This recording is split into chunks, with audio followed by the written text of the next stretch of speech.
galera, e aí, ó, segundo bloco na área, então venha comigo, ó. Agora a gente vai estudar mais ainda funções sintáticas em cima da vírgula. Então acompanha aqui comigo essas duas sentenças. O mendigo caminhava alegre e alegre o mendigo caminhava. E aí pensa comigo, eu tenho aqui um verbo e aqui eu tenho o sujeito. Quem é que caminhava? O mendigo. Só que nesse contexto, quando eu digo que o mendigo caminhava alegre, a gente tem aqui um predicativo do sujeito. Beleza? Eu tenho o mendigo caminhava alegre. Então, eu tenho um sujeito, eu tenho um verbo e um predicativo do sujeito, que é uma estrutura externa em relação à concepção da classificação do adjunta de nominal e do predicativo. Agora, quando eu coloco aqui alegre o mendigo caminhava, pensa comigo. Quem é que caminhava? O mendigo. Então aqui eu tenho o verbo e aqui eu tenho o sujeito. Se o predicativo é uma estrutura externa, ele pode estar junto do sujeito? Não. Então aqui eu tenho que colocar uma vírgula obrigatória. Por quê? Porque o predicativo é uma estrutura externa, então não pode estar colado no sujeito. Então, se a gente brincou aqui com este predicativo deslocado e ele estava do lado do sujeito, e ele é, na verdade, um predicativo do sujeito, porque não tem como imaginar que aqui é um adjunta de nominal, a gente vai colocar aqui, neste caso, a vírgula obrigatória para isolar e mostrar que o mendigo estava alegre no momento em que caminhava, ok? Tranquilo? Agora daqui. A gente também tem as situações para poder trabalhar a dúvida do adjunta de nominal com o predicativo do sujeito. E aí vocês vão reparar que aqui a gente botou o mendigo alegre caminhava e aqui a gente também botou o mendigo alegre caminhava. Só que eu tive marcas de pontuação, eu tive as vírgulas. Então pensa comigo. Na primeira frase, quem caminhava? O mendigo alegre. Então tudo isso é o meu sujeito. Tudo isso. E aí eu tenho a palavra alegre, que gramaticalmente é um adjetivo. Mas aí a gente já viu, né, galera? Se gramaticalmente é um adjetivo, sintaticamente só pode ter duas funções. Ou é um adjunta de nominal, ou é um predicativo. Agora, o adjunta de nominal é estrutura interna. Isso significa que vai estar dentro do sujeito e acompanhando o núcleo do sujeito. Ou então que vai estar dentro do objeto e acompanhando o núcleo do objeto. Aqui, não está dentro? Quem é o núcleo do sujeito? Não é mendigo? Então, um termo que acompanha um nome. Portanto, aqui eu tenho um adjunto a de nominal. Agora aqui, o mendigo, vírgula, alegre, vírgula, caminhava. Então, agora quem é que caminhava? O mendigo. Apenas o mendigo é o sujeito. Agora, este alegre não é um adjetivo? Merece ter uma função sintática. Merece. Na prova, pode ser que o avaliador, sem vergonha que só, ele coloca que isso daqui sintaticamente é um aposto. Muito candidato vai balançar, porque vai pensar, nossa, está entre vírgulas, realmente é um aposto. Só que é o seguinte, aposto é função de substantivo. Se aqui gramaticalmente é um adjetivo, é impossível que seja um substantivo. Se é um adjetivo, ou é adjunta de nominal, ou é predicativo.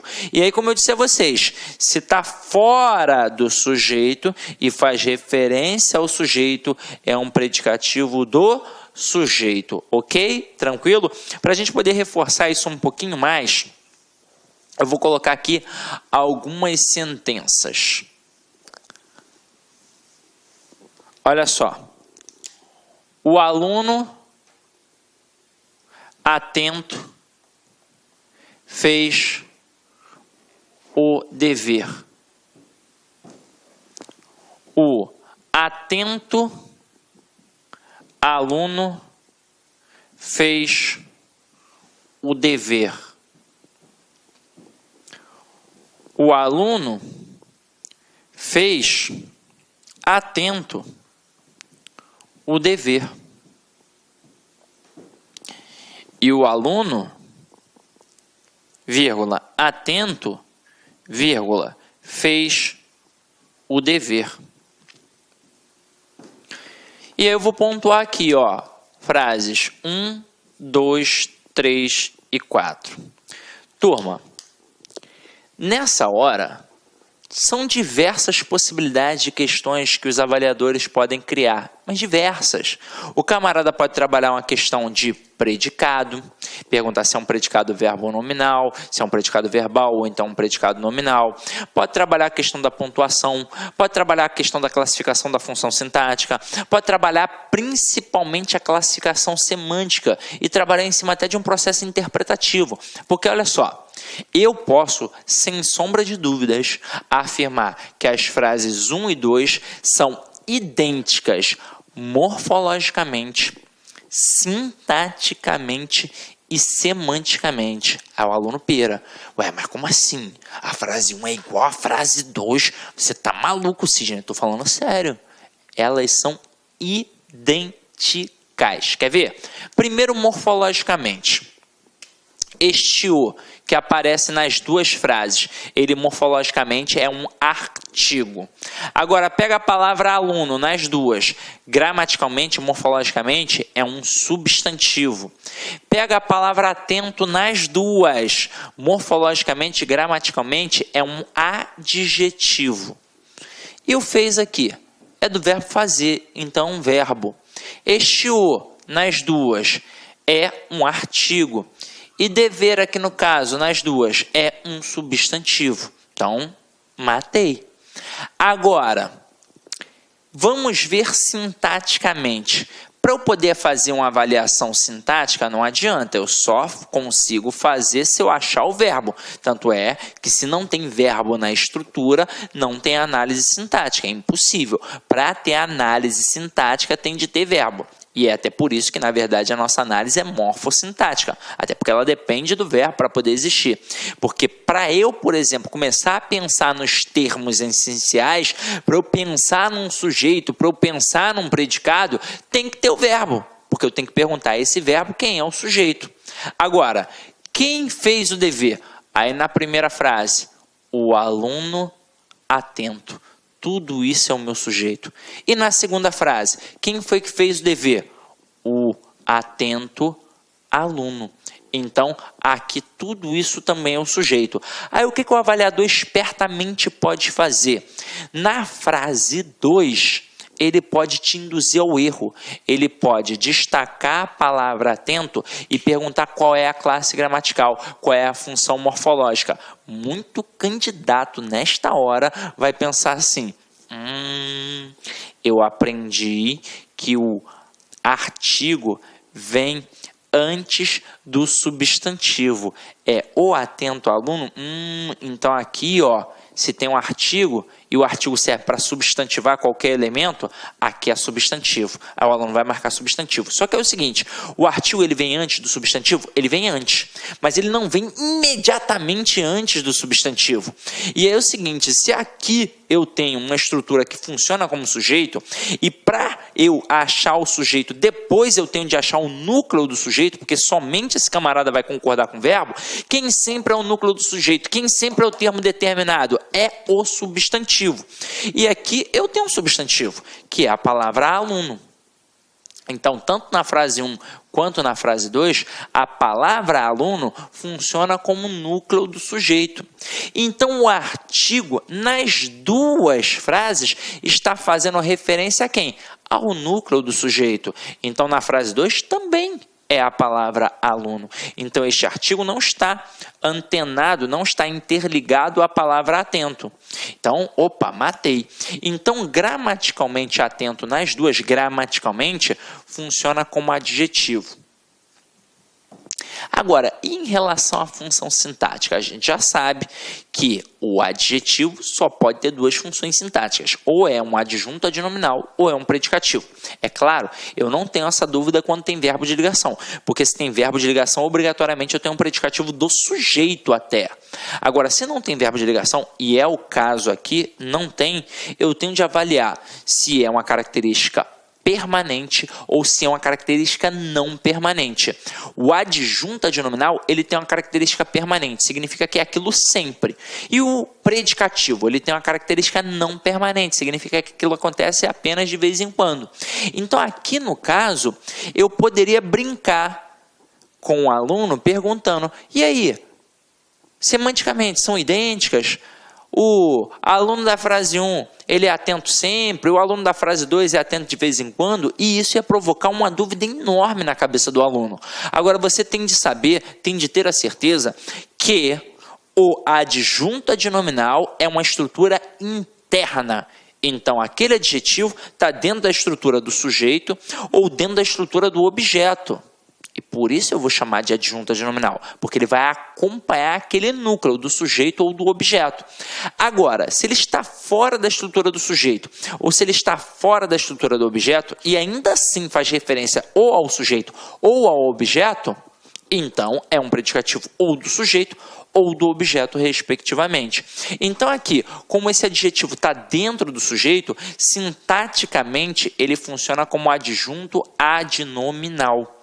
E isso significa que este aluno é atento sempre. Portanto, eu afirmo categoricamente que as frases 1 e 2 são idênticas morfologicamente, são idênticas sintaticamente e são idênticas semanticamente. Os alunos das duas frases são atentos sempre. E para a gente finalizar a análise sintática, o que é um artigo, e o artigo sempre acompanha o substantivo, então sintaticamente ele sempre vai ser o quê? Um adjunto adnominal, até mesmo porque ele acompanha o nome aluno. Agora, o verbo, que é o verbo fazer que está aqui, ele funciona como verbo transitivo direto, afinal de contas, nesse contexto, quem faz, faz alguma coisa. E o dever funciona como objeto direto nas duas sentenças. Então, matamos a análise das duas primeiras frases. Agora, olhem as frases 3 e 4. E aí, acompanha comigo. Na frase 3, o aluno fez atento um dever. Aí, aqui não tem caô, né? Aqui você vai acertar. Quem foi que fez o dever? O aluno. Isso é o sujeito. Aqui eu tenho o verbo. O que foi feito? O dever. E nesse contexto, quem faz, faz alguma coisa. Então, o dever é meu objeto que direto. Agora, esse atento aqui, ele é gramaticalmente um adjetivo. E ele faz referência ao sujeito, mas ele não está dentro do sujeito. Então, ele é um predicativo do sujeito. Agora, o aluno, vírgula, atento, vírgula, fez o dever. Na prova, como eu já mencionei anteriormente, lá no outro bloco, quando o camarada coloca um termo que está entre vírgulas, ele tem o hábito de perguntar se é um aposto. E aí muito candidato fala, realmente é aposto, está entre vírgulas, né? Tanto que dá para eu retirar, vai fazer todo sentido eu dizer o aluno fez o dever. Só que é o seguinte, aqui eu não tenho um termo explicativo. Mas parece. Mas não é. Aqui está indicando uma característica. E se indica característica, gramaticalmente é um adjetivo. E se gramaticalmente é um adjetivo, só pode ser ou um adjunto adnominal ou um predicativo. Seria adjunto adnominal se a estrutura fosse interna, como nas frases 1 e 2. Mas como uma estrutura externa, aí eu tenho um predicativo. Porque quem foi que fez o dever? O aluno. Então, isso aqui é o sujeito. Este atento, ele não faz parte do sujeito. Pode ver, que ao estar entre vírgulas, ele não encosta nem no sujeito, nem no verbo. Então, ele foi isolado. Por quê? Porque eu não posso ter um predicativo dentro do sujeito, porque o predicativo é uma estrutura externa, ele está fora do sujeito. Então, aqui eu tenho um predicativo do sujeito. E aí, o que eu posso afirmar categoricamente em relação às frases 3 e 4? Eu posso afirmar que realmente, da mesma forma que 1 e 2 são idênticas em todas as possibilidades, na 3 e na 4 também. Elas são idênticas morfologicamente, elas são idênticas sintaticamente e elas são idênticas semanticamente. Afinal de contas, os alunos das frases 3 e 4, eles foram atentos apenas no momento em que fizeram o dever. Tranquilo ou não tranquilo? Tranquilo, né? Agora,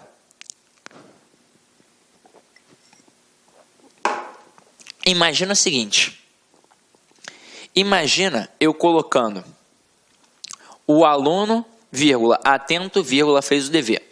Aí eu retiro essas vírgulas e eu digo que tem uma incorreção gramatical. Certo ou errado? Errado, porque a frase continua o quê? Certa. Então não tem correção gramatical. Mas tem alteração de sentido? Completamente. Tem modificação sintática? Óbvio que tem. Tem uma modificação sintática. E foi isso que fez ter o quê? Uma modificação semântica. Então, muita atenção a isso, tá? Agora, a gente vai cair para dentro aí das mais diversas possibilidades da vírgula. E não só, como a gente fez até agora, do adjunto adverbial, deslocado e do predicativo. Vamos trabalhar a vírgula agora em cima de todas as suas possibilidades. Então, acompanha aqui comigo, ó. Primeira frase. O Brasil, país da América Latina, tem se destacado no cenário mundial. E aí diz para mim, quem é que tem se destacado no cenário mundial? O Brasil. Então, isso aqui é o meu sujeito. Agora, pensa comigo. País da América Latina. Quem é o país da América Latina? É o quê? O Brasil. Então, aqui eu tenho que colocar entre vírgulas. Por quê? Porque esta estrutura aqui, país da América Latina, ela é uma estrutura explicativa. Ela está servindo para explicar quem é o Brasil.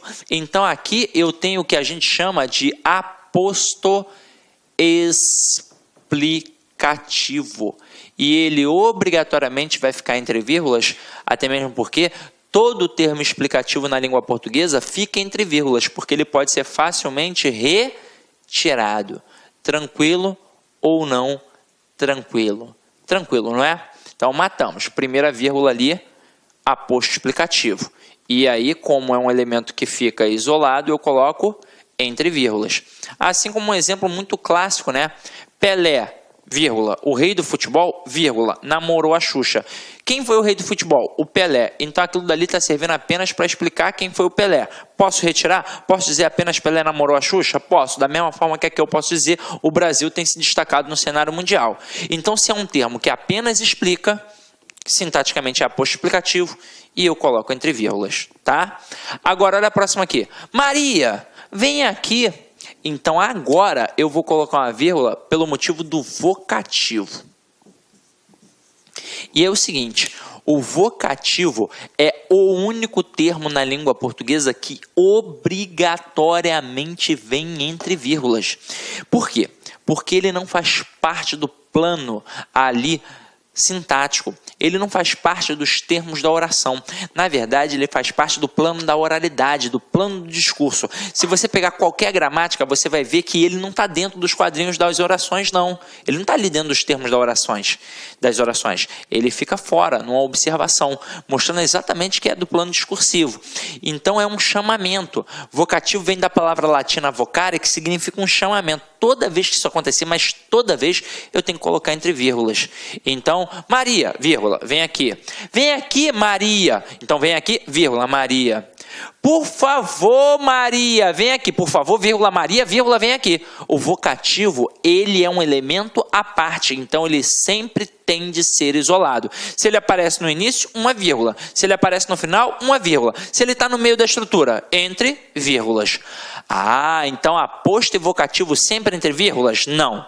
O aposto explicativo sempre entre vírgulas e o vocativo sempre entre vírgulas. Até mesmo porque a gente sabe que não tem só o aposto explicativo. Tem outros tipos de aposto que caem direto em provas também, como é o aposto resumitivo e o aposto especificativo. Então, ligado neles, tá? Agora, mamãe comprou frutas, eu legumes. Então, meu companheiro, aqui eu coloco uma vírgula para marcar o quê? A omissão de um verbo. Mamãe comprou frutas, eu comprei legumes. É o que a gente chama de vírgula vicária. Esse termo vicário, ele funciona como elemento de substituição. Tanto é que tem gente que chama até de vigário, né? Por que é um elemento de substituição? As pessoas se acostumam a falar assim. Agora, tradicionalmente, de forma mais adequada, a gente chama de vírgula vicária. Assim como existe o verbo vicário, é aquele verbo que faz um processo de substituição. Nesse caso aqui, eu estou, na verdade, evitando a repetição do verbo comprar. Então, eu omito um termo que já apareceu. Então, estruturalmente falando aqui, é um tipo de elipse, mas é uma elipse mais aprimorada. É o que a gente chama de zeugma. O que é elipse? Pensando, por exemplo, nas figuras de linguagem. A elipse é a omissão de um termo que ainda não apareceu. Exemplo, comemos o bolo. Quem foi que comeu? Nós, mas eu não apresentei, então é uma elipse. E o zeugma é a omissão de uma estrutura que já apareceu. Então coloca assim, nós comemos o bolo e bebemos o refrigerante. Mas na hora que eu digo bebemos, é nós bebemos o refrigerante. Mas não já apareceu nós lá na frente? Então aí eu tenho um zeugma. Aqui é a mesma coisa. Eu não estou evitando a repetição do verbo comprar, então eu tenho aquilo que a gente chama de zeugma, que é, óbvio, uma espécie de elipse, é, óbvio, uma omissão de termos. Pode ser que cobrem na prova? Pode. Então ali assinala um zeugma. É o que a gente chama de vírgula vicária. Agora, vem aqui comigo. Eu até fiz uma observação no nosso material sobre essa vírgulazinha ali, tá? Agora aqui, os jovens amam filmes, vírgula, músicas, né, vírgula, livros. Então aqui eu tenho a chamada vírgula enumerativa, que serve para isolar elementos de mesma função sintática. Foi a primeira vírgula que a gente aprendeu em nossas vidas. É a vírgula enumerativa. É a famosa vírgula da listinha. Fui à feira e comprei banana, vírgula abacate, vírgula melancia, vírgula e morango. Eu posso, na lista, colocar apenas vírgulas, ou então finalizar a enumeração com o E que indica a soma. Aí é óbvio que na hora que eu coloco o E, eu não vou ter a vírgula. Então eu coloco aqui, ó, os jovens amam filmes, vírgula, músicas e livros. Eu não colocaria a vírgula. Mas como eu optei por não colocar o E, eu posso sim colocar a vírgula ali. A gramática permite, não tem a necessidade. Até mesmo porque, se a gente parar para pensar, mas e a soma? Porra, não tem uma soma implícita aqui? Você não está vendo que tem mais de um elemento que os jovens amam?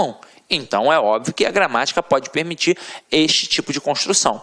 Ok? Tranquilo? Então, ó, uma vírgula pelo aposto explicativo, uma vírgula pelo vocativo, uma vírgula vicária que assinala a omissão de um termo, é para evitar repetição, é um processo coesivo, inclusive se cobrarem em relação à questão de coesão referencial, eu posso dizer que essa vírgula aqui marca uma coesão referencial anafórica, porque está evitando a repetição de um termo anterior, e eu aqui tive também a vírgula enumerativa que assinala o destaque, né, o isolamento de elementos de mesma função sintática, tá? Ok? Então vamos lá.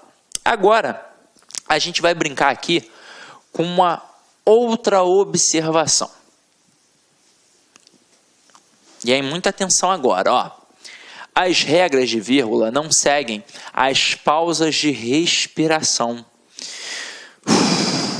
Normalmente o candidato dá mole. O cara bota uma frase grande demais e aí a gente acha que tem que ter vírgula de qualquer jeito. Então acompanha aqui comigo, ó.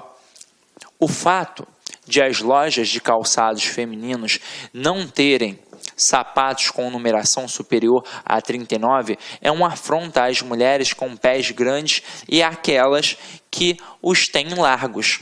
E aí você vai reparar que aqui, ó, por mais que a estrutura seja grande, eu não tenho vírgula. Primeiro, porque se eu colocar vírgula aqui, eu vou separar sujeito do verbo ou o verbo do complemento exigido por ele. Segundo, não tem estruturas intercaladas.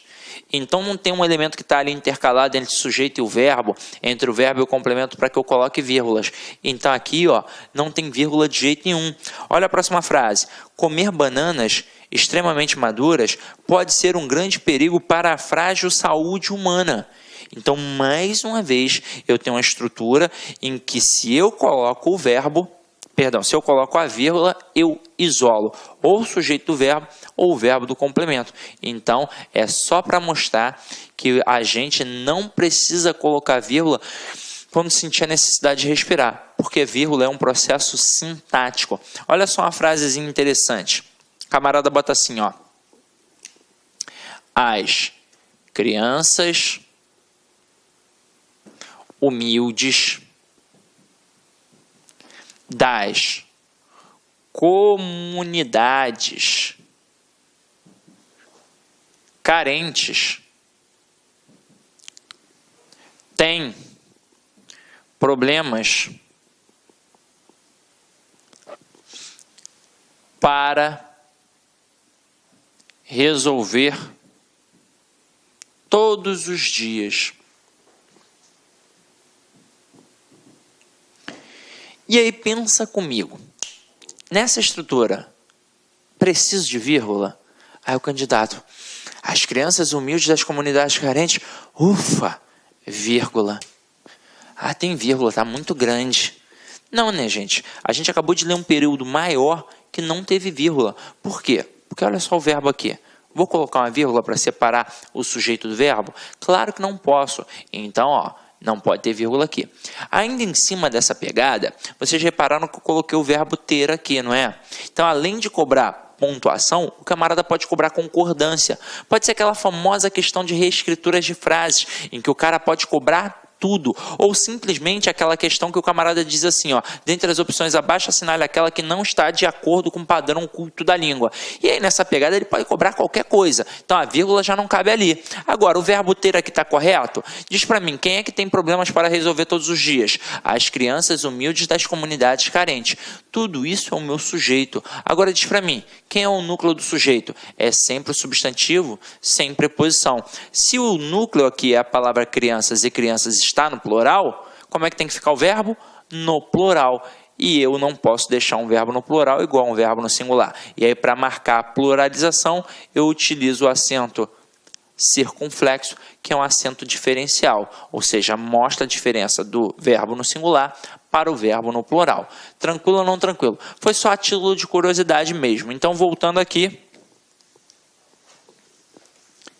vocês repararam que as estruturas não devem ter vírgulas, porque é o seguinte, o fato de as lojas de calçados femininos não terem sapatos, o que é que não tem sapatos? Ó, o fato de as lojas de calçados femininos não terem sapatos, com a numeração superior a 39, é uma afronta às mulheres com pés grandes e aquelas que os têm largos. Então, venha comigo. É uma afronta às mulheres com pés grandes e aquelas que não têm largos, o quê? O fato de as lojas de calçados femininos não terem sapatos com numeração superior a 39. Então, independentemente de eu colocar numa ordem direta, de eu colocar numa ordem indireta, não tem para onde fugir. Eu colocando uma vírgula ali, eu separo o sujeito do verbo ou o verbo do complemento exigido por ele. Aqui, ó, o que pode ser um grande perigo para a frágil saúde humana? Comer bananas extremamente maduras. Então, não posso colocar comer bananas extremamente maduras, vírgula. Pode ser um grande perigo para a frágil saúde humana. Então, aqui a gente já matou que é assim. Agora, galera, a gente vai cair para dentro da observação 3, que é a com a vírgula e o E. Só que aqui é o seguinte, para a gente poder fazer isso com toda a calma e tranquilidade, a gente vai ter que olhar com mais calma. Então, eu vou finalizar esse segundo bloco, e aí vocês viram que eu enfatizei alguns aspectos, porque é importante enfatizar mesmo. Não adianta, se eu mostrar só uma vez e você olha para aquilo dali apenas uma vez e depois já vai para a questão, é óbvio que vai ficar um pouco deficiente. Então a gente repete, a gente reproduz, a gente vai e volta, é um processo didático, quando o assunto é um pouco mais difícil. Então, foi. Então vou parar aqui agora, próximo bloco a gente continua, ok? Então vamos lá.